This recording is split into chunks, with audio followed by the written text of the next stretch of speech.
Welcome to the 49ers Camelot podcast. I'm excited to have you today, and I'm really excited about our guest.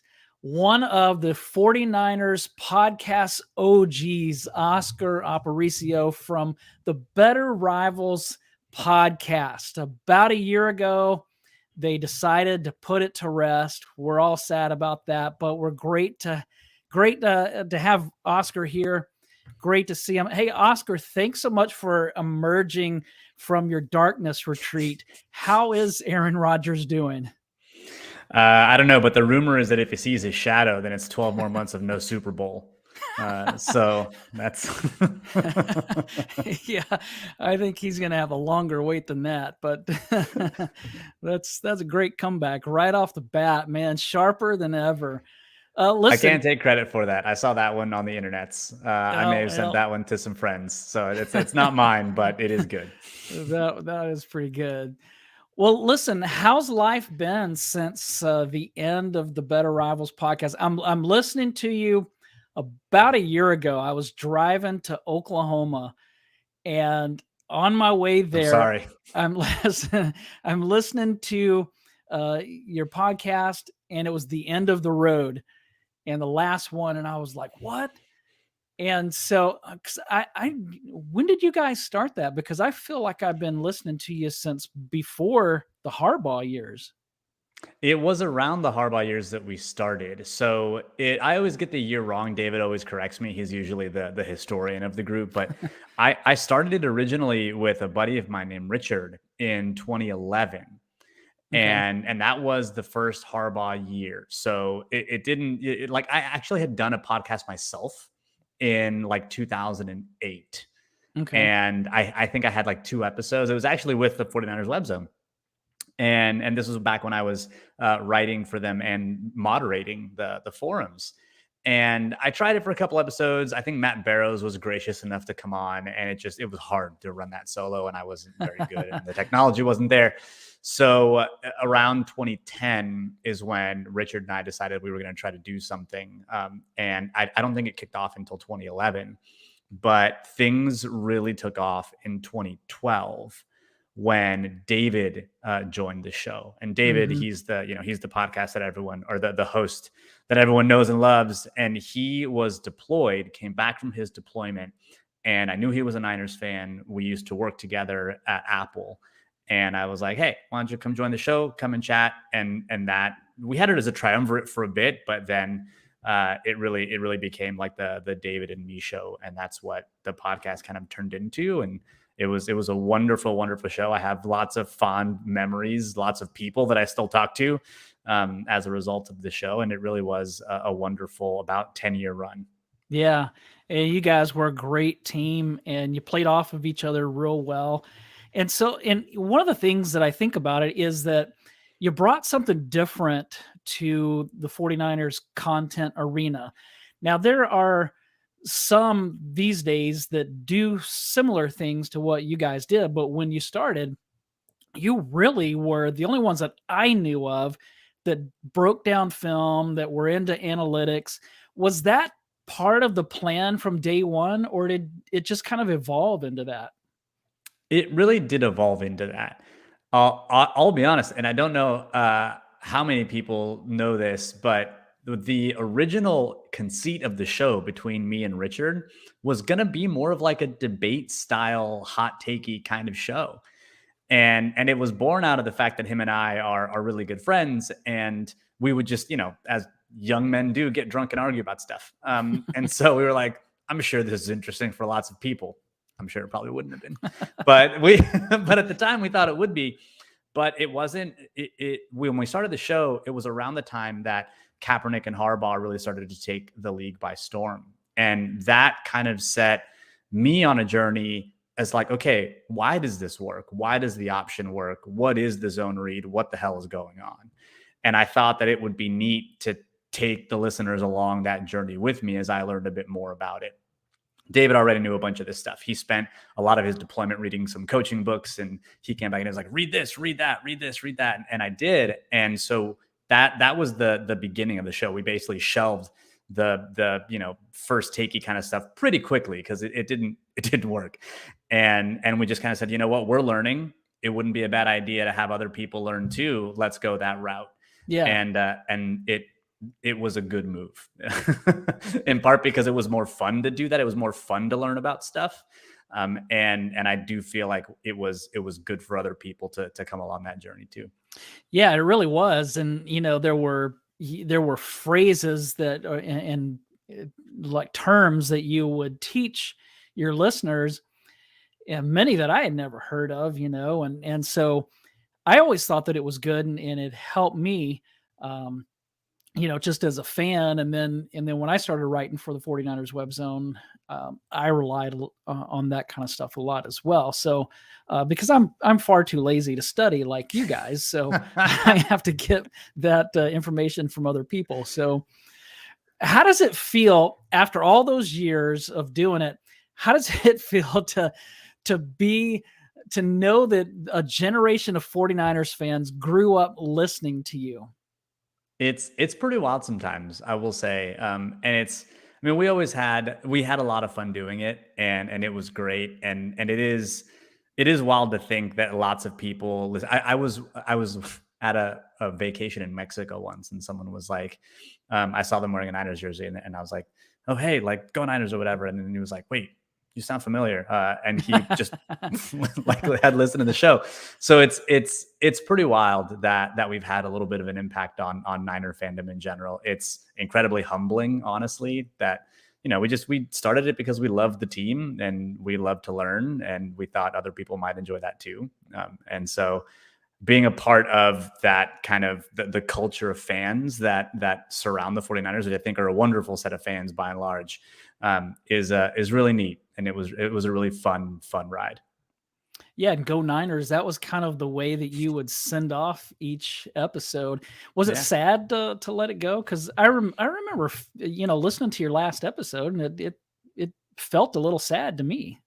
It was sad, and it still is sad. Like I don't regret not continuing the show, or if I can avoid a double negative, like the decision to end it was fine, I think. And I definitely have more time to spend with my family. I don't have this schedule of content that I have to keep up with, because it did get to be, I mean, it was a lot. And it was because we really prided ourselves on the research that we did. Like we weren't necessarily always going to be right, but damn it, we were going to be informed, and we were going to do our research, and we were going to try to show listeners the process. So if they disagree, they at least knew why we got to the conclusions that we got to, because we thought that's just the way that things should go.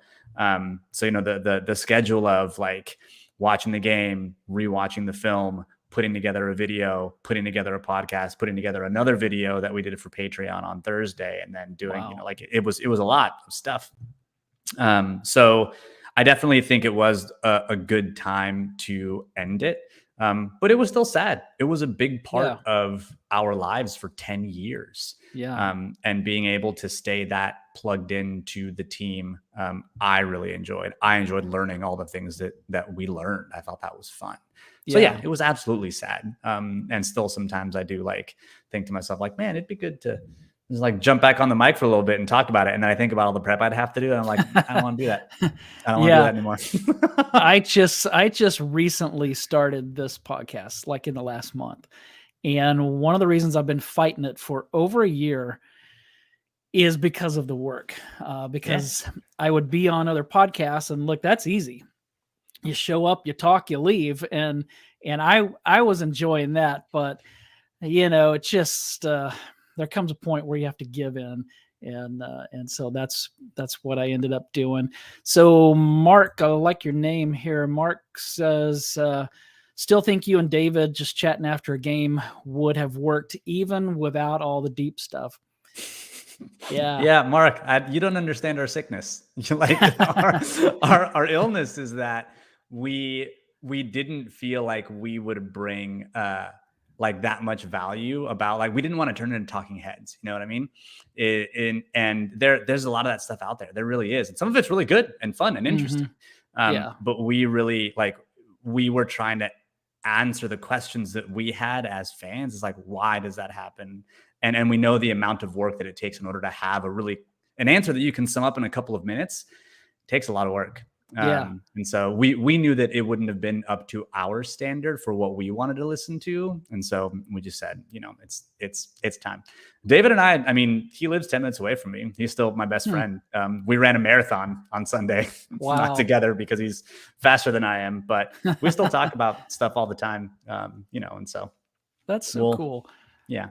Well, thanks for doing that all those years, man. Thanks for all the time that you. Thank you for tuning in. You did the other end of that. So appreciate the listen and glad you're kicking it up, man. The Web Zone is where the Better Rivals podcast started, back with when David Bonilla, he's the different David. He's still running the show over there at Web Zone. But yeah, it's a wonderful, wonderful spot. I've got lots of fun memories for the Web Zone. Yeah, it's a fun place. So let's get into some 49ers talk here. Sadly, for the second consecutive season, the 49ers lost in the NFC Championship. What did you take away from this season? It was a crazy one. It was very memorable. What were your highlights, your lowlights? What did you take away? I had a lot of fun.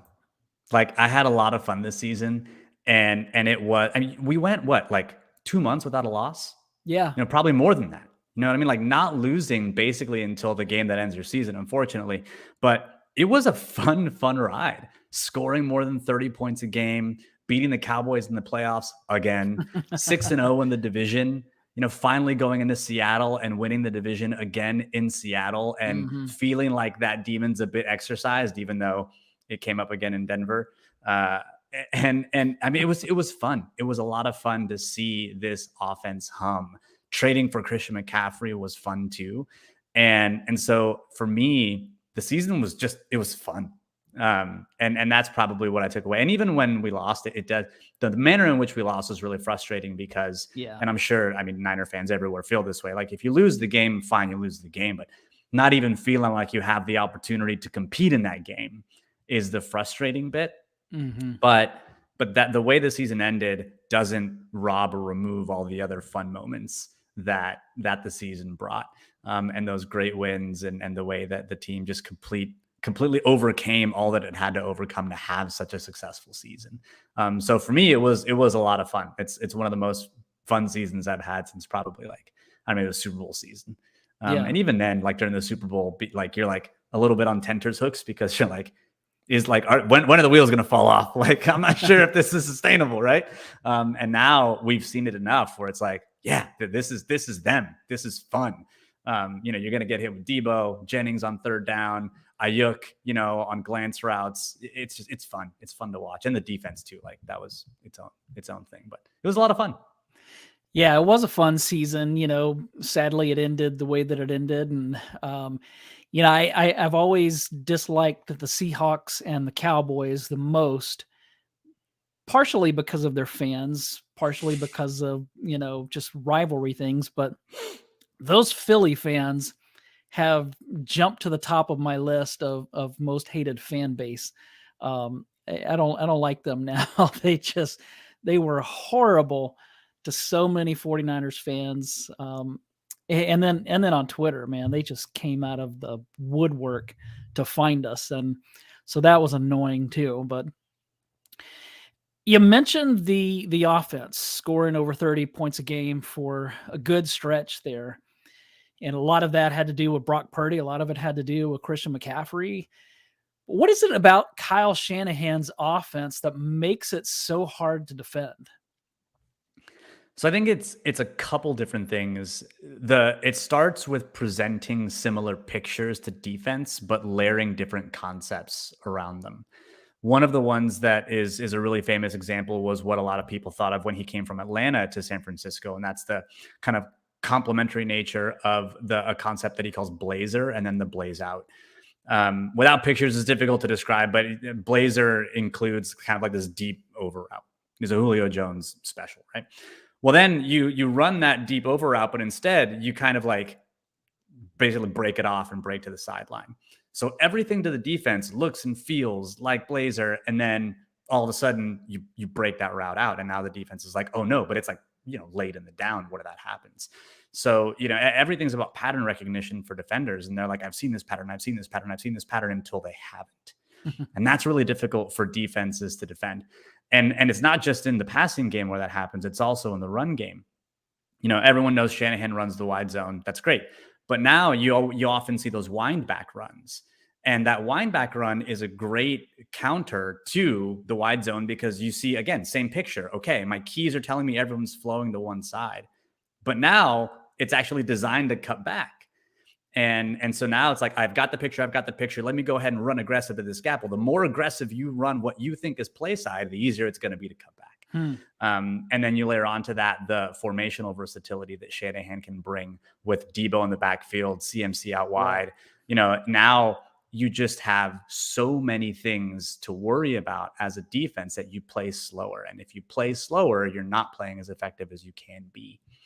I was talking to Ian Williams a couple of years ago, and we were talking about Ian Williams, former defensive tackle, nose tackle for the 49ers. He played for Vic Fangio. And he was talking about how they would talk a lot about how players are computers. And just like a computer, you throw a lot at it, and all of a sudden it starts to kind of like seize up. Like it just can't do that. It runs out of memory. It can't operate at that speed. And that's effectively what Shanahan is doing. He's throwing so many things at the defense, whether they matter or not, that they have to process, that it forces them to slow down. And that's not even taking into account the fact that he knows defensive rules such that he can manipulate those rules. That's the other thing that makes it difficult to defend. Richard Sherman has a wonderful quote about how Shanahan broke all of their defensive rules when they played them. And so it was like, we had to change a lot of what our checks were and our calls were because Shanahan was basically poking at each one of the problems in the defense. And so I think, all those things put together just make it a really, really difficult thing to stop week in and week out. It doesn't mean he's going to be perfect every game, but he always tends to have some kind of an advantage when you put those things together. Yeah, it's the misdirection. Is that what you're talking about with getting the defense moving one way, but then the play is coming back around the other way? Or is that oversimplifying? It's not so much. It is a form of misdirection. I think when you hear misdirection in the context of the NFL, you think about play action or kind of like look over here, but this is happening over there. A really good example of misdirection would be the touchdown that George Kittle scored against Seattle, where you kind of like fake the screen one way, fake the screen another way, and then throw to a player. Down the middle of the field. I think that's what most people think when they think misdirection within the context of the NFL. What Shanahan does is almost more pernicious and more annoying for a defense. It's that even if you just run the play the way it's supposed to be run, it looks like 3 other plays that the Niners have run before.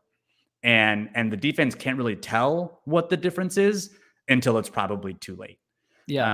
And he does this with the route combinations and route stems. Like, he's got, and the way they name stuff is really funny, but like you've got stick and tree, it's like stick is just a short route, but then tree is like, it looks like stick until it's not, right? And then it's a little bit longer route, so it's little things like that, like, blaze, blazer, blaze out, like it's a lot of times it's in the names that the concepts are related, but he thinks about that. He thinks, okay, it's going to look like this until it doesn't. And that is even if you're just running the play as it's supposed to be run. And as a play caller, he's also really good at stacking those things together. He's not calling plays in a vacuum. He's calling plays to see how the defense reacts, and then it has a bevy of options based on how the defense reacts to attack those things. Yeah. It's something that's really hard to replicate, but he can do it. And it's why he's such a good, offensive play caller and system designer. So you don't think he should be fired? No, that's ridiculous. I think one of my other takeaways from this year is how really good of a head coach Kyle Shanahan is. Yeah. There are a lot of things that you don't see on paper that I think are associated with a really good leader. And that is what Kyle Shanahan is. He's the leader of this franchise and the leader. And he's not just the offensive designer or the offensive play caller. He is those things, and he does those things well. But he's also fantastic at identifying talent. How many times has the coaching staff been rated now? Like, they've been rated so many times on offense and on defense. And he's found Robert Saleh. He's found DeMeco Ryans. He's found, Mike LaFleur. He's found Mike McDaniel.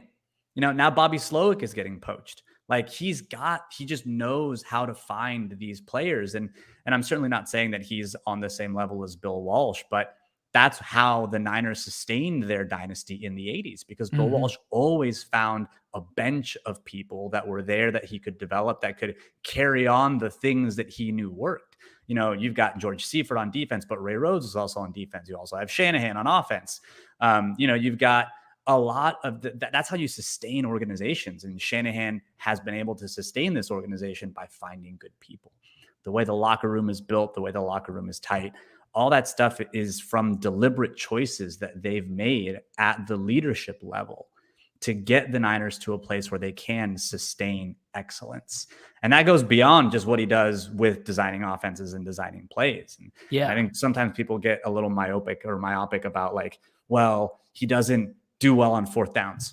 No, he's behind the curve when it comes to fourth down decision making. He is. And he's not as aggressive as we would want him to be. Right. But that in the context of the larger things that it takes to be a good head coach is just one of many facets. And he just ticks so many boxes that he is one of, I think, the 5 best coaches in the NFL. Yeah. And if you're going to fire him, you better have a Bill Belichick type player like waiting in the wings, because you don't find very many Shanahans just kind of laying around ready to hire. Yeah, you're right. I mean, you fire Kyle Shanahan, and within minutes, he's going to have a new job. So, 100%. Yeah, I definitely don't get behind that. Let's talk real quick about quarterbacks, because you have Trey Lance that they spent a lot to get, and if I remember right, David wasn't real high on Trey. You were a little higher on him. What do you? Where's your head with Trey Lance right now? What, like, are you in the Brock Purdy camp, or are you like, look, I don't care as long as we win? The way that I've taken it is, if they start a game tomorrow and both are healthy, Brock Purdy likely gives them the best chances to win. In a few years, it's possible that Trey Lance might be a lot better. Where are you at on the 49ers quarterbacks? Yeah, it's the question that if we had the answer to, we could probably get paid a lot of money. It's the biggest question that Kyle Shanahan and John Lynch have to answer about this team, and they better get it right, because this is for some time the Niners have been a quarterback away from having potentially 2 championships. They are truly that close. The roster they've built is very, very good. And so I think that what David was reacting to when we were going through our Trey Lance evaluation is an issue that is still kind of there, and that's his accuracy. Yeah. Trey Lance's accuracy. It's not great. Of the prospects that were drafted in his draft class, his charted accuracy from Pro Football Focus, so not like his completion percentage, but where the ball location was one of the worst of the quarterbacks in that class. And generally speaking, you don't see that turn around 180 degrees too much in a player's NFL career. That doesn't mean it's impossible.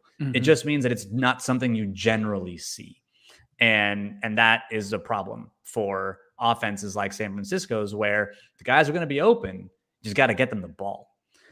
And so that, like, the Josh Allen is the example of it turning around in the NFL, but Josh Allen is usually not the case. Usually that's like the thing that breaks the rule. He's the exception.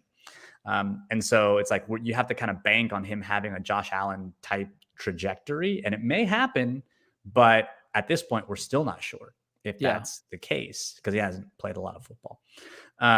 So that's the one thing that I would probably watch with Trey Lance, and the Niners probably have more information about this because they see him throwing practices and they've got some of that stuff and more data than we have access to.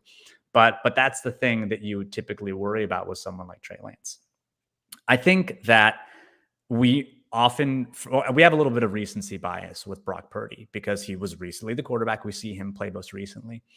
I was going back and watching just some like week 1, week 2 Trey Lance stuff and some preseason stuff. I think we forget how physically gifted Trey Lance is. He has a rocket arm. I was watching the monsoon game, the week 1 game, and it got ugly there at the end because it got real sloppy. But that ball is wet. That ball is heavy. And he is still like rifling 15-yard throws. And he had a couple really pretty throws where he dropped one over the top to Jennings on a deep throw. He certainly had a miss on a deep throw to Croft, but like there's a reason he was drafted 3rd overall. And that wasn't like a super wild out of bounds take. The issue was, how many snaps does he get? Can he play? Can he develop? And that's a little bit of the issue. I do think that Brock Purdy is an absolute steal as a 7th round pick. And at worst, I think he's solved your backup quarterback situation for some time. Can he be a quarterback? Can he be the quarterback? I think he put some wonderful things on tape. But I do think the Niners would be remiss if they didn't give Lance a chance. And transparently, I think the injury gives them that opportunity. Because I think now with the surgery delay, you now have a really clear path to maybe have Lance start for 4 games. Take it easy with Brock Purdy and say, what do we have in Lance for 4 games? And if he comes out, is 4-0 and is a huge, kind of catalyst to the Niners' success in those four games, you ride that out. You ride it out. Yeah, and that is possible because people want to put the blame on Trey for that Chicago loss, but yeah, he wasn't great. But we know the situation. The whole team wasn't great. I mean, there was the play on defense where they let Dante Pettis score. There was the Deebo Samuel fumble at the 12-yard line, on the opening drive when they were moving the ball really well. So, who knows what would happen if he didn't get hurt. He was driving the ball against the Seahawks. But yeah, you're right. He needs an opportunity, and I think that he's probably going to get that opportunity for a little bit. But yeah, I'd hate to be making the decision right now between those two.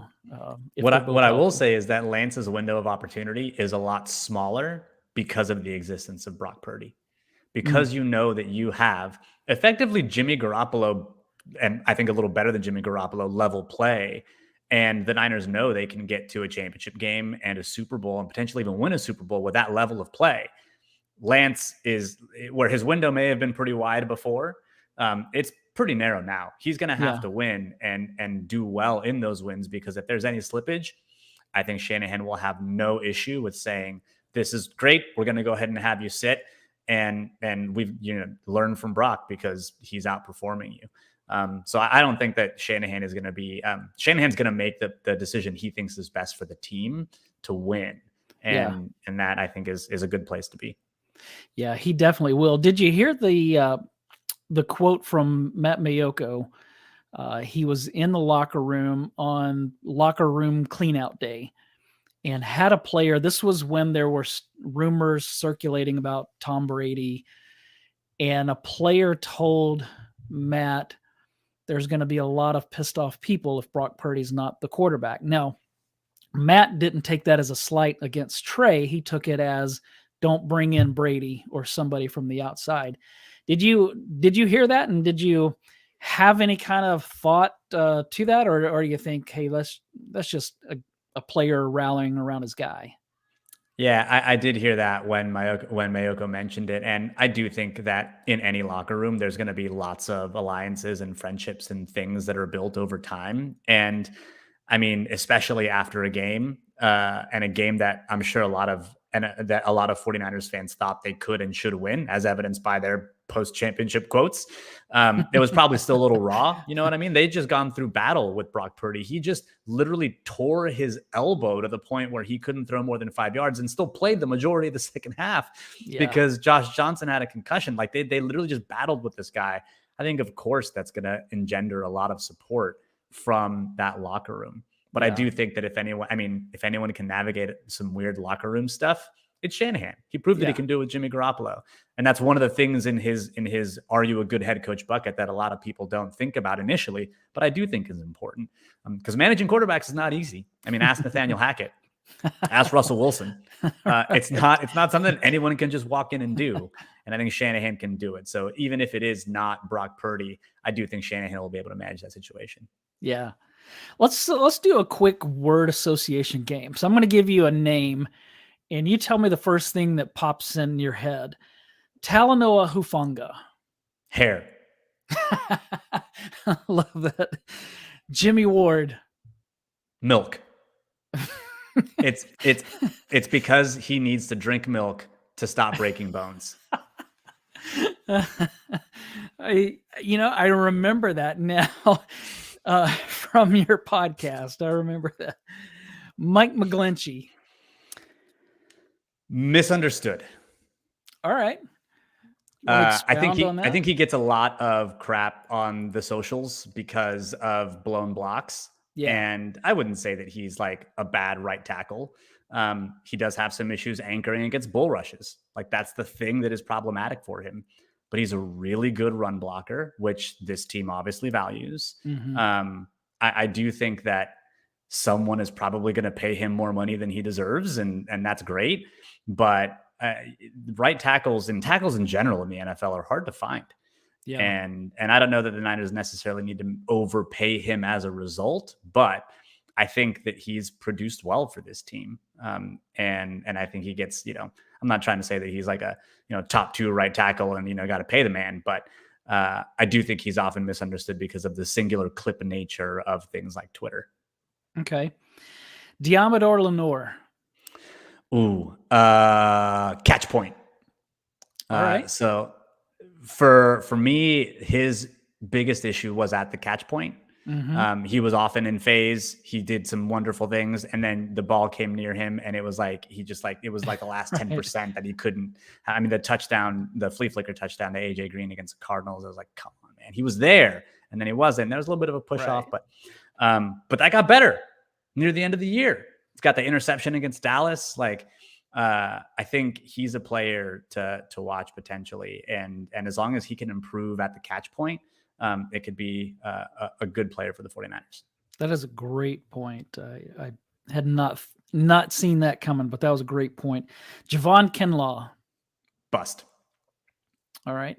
I think that's pretty clear. Yeah. I'm not disagreeing with you either. Trent Williams. Oh man, he's such a good athlete. Like it's athleticism.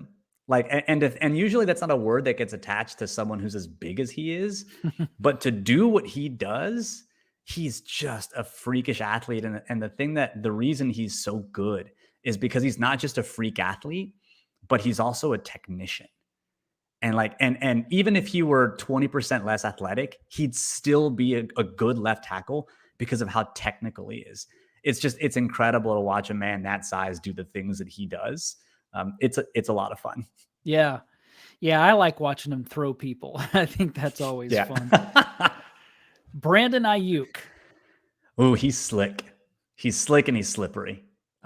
He is someone who I think in a lot of other offenses he'd make your fantasy teams happy. And the only reason that's not the case here is because he's basically like the 4th option. And that doesn't mean he's not a good player, though. And especially this season, I think he went a little under the radar. Although I think he ended up leading the team in receiving yards and getting over 1,000. So maybe it wasn't that under the radar. But he's just so slick. And there are just times that he puts defenders in a blender. He's another really good athletic player that I think the Niners drafted well. I think their evaluation held up. And he's a good player. Jimmy Garoppolo. Oh man, that's a tough one. Also the first word that came to mind was bye. Only because I do think this is the end of the Jimmy Garoppolo era. But I don't mean that by disparagingly. I do think that it was the Niners found success with Garoppolo at quarterback. 2 NFC Championship games, 1 Super Bowl, all of which ended not the way the team wanted, but I think for any 5-year run, for any player, for any quarterback, that's a success. That is a success. I agree. I think that he was good for the 49ers. I do think that they need to move in a different direction. But a lot of it has to do with the fact that he just kept getting hurt. And this season, he was more aggressive than he's been in the past. But I like how Brock Purdy came in and was more aggressive. And he was that way, evidently, from the beginning in training camp when he's running against the number 1 defense and he's frustrating those guys because he's willing to take some chances. And the year before, Trey Lance had frustrated them because he wouldn't take chances and they needed him to. So Yeah, so those were great. So When you say Talanoa one real quick go ahead. question, when you say aggression, what exactly do you mean? Because I'm curious, because there's a little bit of like I've done a little bit of digging because it's hard to kick the habit Yeah. with Brock Purdy and with Jimmy. So when you say aggressive, are you talking about like his deep throws, or are you talking about his like throwing into tight coverages? No, I'm talking more deep. Yeah, I do think that Brock Purdy threw into tight coverage a lot when there was just like pinhole size holes, but somehow he would make that happen where when Jimmy would try to do that, it would get picked off. There'd be a linebacker that he wouldn't see or whatever. But yeah, primarily I'm thinking pushing the ball down the field. Got it. That makes sense. I asked because I had the impression early on that Brock Purdy was more aggressive down the field too.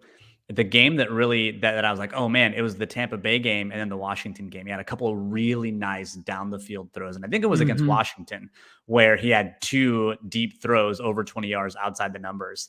And it took him like 2 or 3 games to do that, and Jimmy Garoppolo hadn't done more than 2 in his entire like Niners career or whatever. And that narrative got to be built around Brock Purdy. And I thought to myself, okay, we're at the end. Is that true? When you look at their deep throw rate, Jimmy Garoppolo, you're right, it wasn't as high. Jimmy Garoppolo threw the ball deep at about 9%. Brock Purdy threw it deep about 11.6%. So he does throw deeper more often. The difference in this isn't more. Yeah, not much more, 2%, but it's over the course of a season, that's an appreciable difference. That puts you like in 13, 14, maybe 12-ish area as opposed to like bottom. But the quality of those throws was still very much in Jimmy Garoppolo's camp. Okay. Jimmy Garoppolo has a much better deep throw PFF grade than Brock Purdy does. Are you talking accuracy or? No, this is his PFF grade. So this is the evaluation that the PFF analysts will give them. And what they'll do is they'll basically grade the quality of the throw using a bunch of different parameters. Okay. They grade each individual play, and then that gets normalized and it goes to 0 to 100 scale. And so his score is 71, which puts him 30th out of 36 qualifying quarterbacks, Brock Purdy, which is not great. Whereas Jimmy Garoppolo his score was like 82, 83, which put him like near to the bottom of the top 10. So Jimmy Garoppolo doesn't throw deep as often, but when he does, he's better at it. What gets Brock Purdy is his turnover-worthy throws.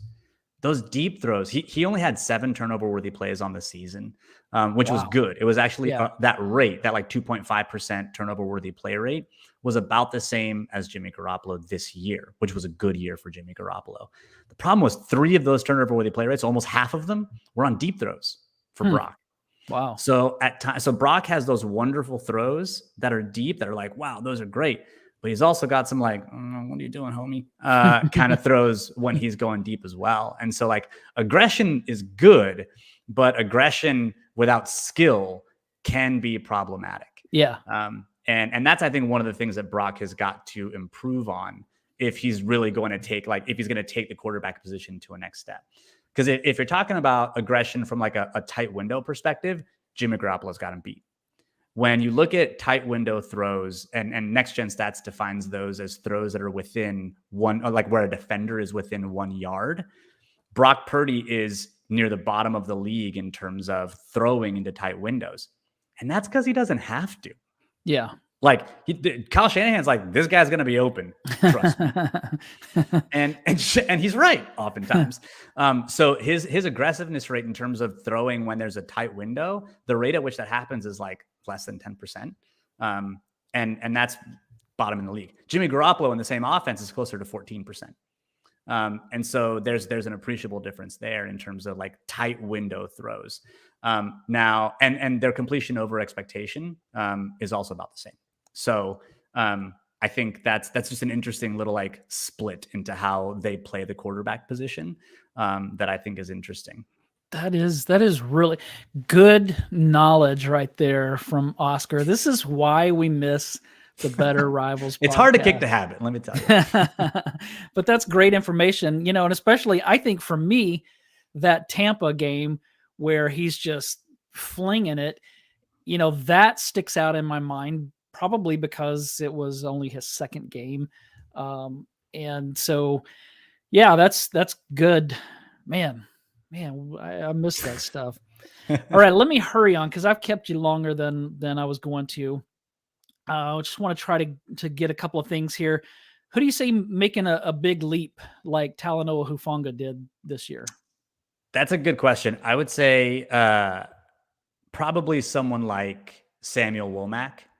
I mean, Okay. he's a fifth round pick, and we know the fifth round is the money round for the 49ers. So he's already ticked that box. But he had a strong preseason. He had that pick in the preseason early on in week 1. I think early on he played well. His play dipped a little bit as the season went on, but I think the team might have him tabbed as a slot corner replacement. And it's going to be interesting to see if his performance on the outside translates into the middle of the field. I don't think that the Niners seem to think that the skill sets are a little interchangeable. They do move some players inside and kind of they play outside inside.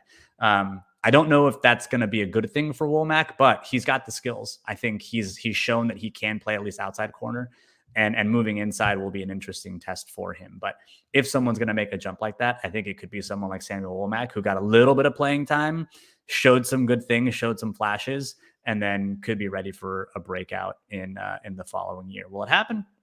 I don't know. He doesn't have as good a hair, but we'll see.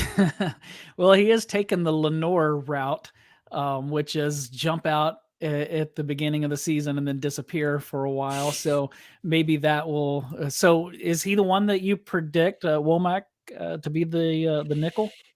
I think so. I think the team might try to find a backup, like a backup corner that can play outside or move inside. I mean, you look at Dante Johnson, who I think he tore his ACL, so he's going to be out for some time, and he tore it late in the year.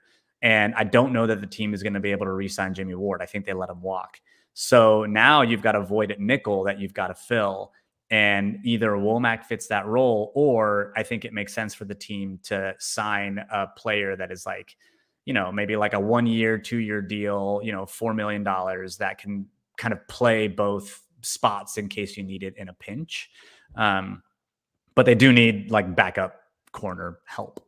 Yeah. And so we'll see if they put that person in contention with someone like Womack. The person we're not mentioning here is Ambry Thomas, because I don't know that guy's I don't know that he's going to do it. He's had 2 years now. Yeah. And yeah. Well, it's funny that you mentioned Dante Johnson, because I think you probably discussed him on the very first episode of the Better Rivals podcast. He's been around forever. Steve Wilkes has been hired to be the defensive coordinator. His blitz rate is higher than what the 49ers normally do. What do you think of that hire? And do you think that he'll bring that kind of blitzing mindset to the team? I think it's a good hire as a coach and a leader of people, which I know Shanahan values. I mean, everyone loved him in Carolina, and everyone felt like he got a little bit of a raw deal in Arizona as well. So I think his style is going to be a little different than DeMeco Ryans or even Robert Saleh. I think his style is, from all the pieces that I've read about him, I don't know him personally, but from all the pieces I've read, he's a bit more measured and cerebral about things than he is kind of rah in your face about them like Saleh was. And I do think Saleh was cerebral, but I mean, the man would run bleachers before games and, bick his head and like black out because he was so excited. So like he was the hype man, right? And I think DeMeco Ryans was similar. The blitz rate is going to be interesting, because I don't think blitzing for blitzing's sake is good. I think blitzing is sort of a means to an end. And if you can get pressure with 4, you certainly want to blitz just to mix things up and not present the same picture. But if you don't have to, you can play more coverage safe defenses if you don't blitz, because you have an extra coverage defender. Looking at his blitz rates for this past season in Carolina probably aren't instructive, only because he didn't call the plays. So you have to go back to places where he's called the plays, and there's not a lot of those samples that are available. And when they are there, you're looking at somewhere near league average rates for the NFL, like 25, 28%. So I don't know that he is necessarily going to be a high blitz defensive coordinator, but hopefully, much like anyone else, he takes the system and like knows how to leverage it effectively. And if that's the case, then, targeted blitz rates are great. DeMeco Ryans like to blitz in high leverage situations, third down, fourth down, late in games. Sometimes it worked, sometimes it didn't, like it didn't against Aaron Rodgers. But at times, but I think just hopefully he's able to assess his personnel and know what works for them and deploy a good defense rather than just saying this is what I usually call and I'm going to do it that way. So I think, overall, I think it's a good hire. I love the hire. Hopefully he stays a couple of years before he gets another head coaching gig, because that means more third round picks. Right. Let me ask you one more question. What is your biggest concern for 2023? It's got to be the quarterback. All right. Everyone, and like this team legitimately is a quarterback away. That quarterback may be on the roster. That quarterback may not be. I don't know. Everyone kind of assumes that the way that progression is linear and always up. And I'll remind you of someone like Adrian Colbert, whom we thought in the first year of Shanahan was like, oh, we have our free safety spot solved. 7th round pick, super athleticism. This is going to be wonderful. And he's never played to the level that he played when he was a rookie. His progression was not linear and it was not up. And we assume that these players are going to be good, and that how we saw them their rookie year is their base and they're only going to go up from there. And that may not be true. Right. This may be the top and then they go down. Right. I think Jimmy Garoppolo is another good example. Those 5 games that we saw, 2017, that was the best Jimmy Garoppolo that we've seen outside of maybe this year. So his progression was kind of like high, dip down a little bit, and then kind of like stay here, kind of go up, come down, go up, and then come back up. And it wasn't a linear up kind of thing. And so however the Niners can get more consistent and just a little better production out of their quarterback, that's going to be the thing that really takes this team to the perennial Super Bowl contention level. And how they figure that out, again, you said it earlier, I'm glad I'm not getting paid to make that decision, but they've got to get that decision right. Because if they do, this team is built to win. Yeah. And that's what's caused me to be a little slow in jumping on the Purdy bandwagon, even though I want him to succeed and be great. I know that NFL history is littered with quarterbacks who looked great early on and then became not great. So I guess I'm cautiously optimistic about that. Oscar, thanks so much. That's a very better Rivals answer. Cautiously optimistic. Oh, I feel honored. I'm an honorary Better Rivals guy. Y'all taught us well, and thanks for all those years of doing it, and thanks for joining us here.